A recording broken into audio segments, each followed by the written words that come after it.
মালদায় মামাকে ধারালো চাকু দিয়ে কোপ, অভিযুক্ত ভাগনা আটক।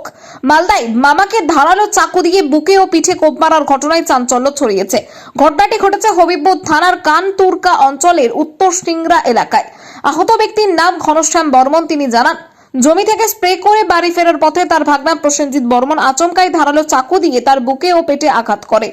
গুরুতর জখম অবস্থায় তিনি ঘটনাস্থলেই লুটিয়ে পড়েন। স্থানীয় বাসিন্দারা তাকে রক্তাক্ত অবস্থায় উদ্ধার করে প্রথমে বুলবুল চণ্ডী গ্রামীণ হাসপাতালে নিয়ে যান। সেখানে প্রাথমিক চিকিৎসার পর কর্তব্যরত চিকিৎসক তার শারীরিক অবস্থার অবনতি হওয়ায় মালদা মেডিকেল কলেজ ও হাসপাতালে রেফার করেন।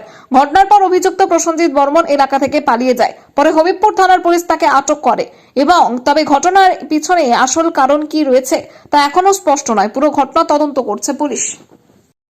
তুমি যাকে আঘাত করেছো তোমার কে লাগে? আমার মায়ের কাকার ছেলে। কেন মারতে গেলা? ওই আমার নামে বদনাম করে ভাই গোটা পুরো সকাল সন্ধ্যা। তার জন্য আঘাত করেছো? কোথায় আঘাত করেছো? পিঠে পিঠে দিয়েছিল। কি দিয়ে মেরেছিলা? ছুরি দিয়ে। কোথায় মেরেছিলা ওটা? পোল্ট্রি ফার্মের রাস্তাতে। কোন এলাকা? সিংড়া গ্রাম। তুমি কি করো? আমি কিছু করি না। তোমার নাম?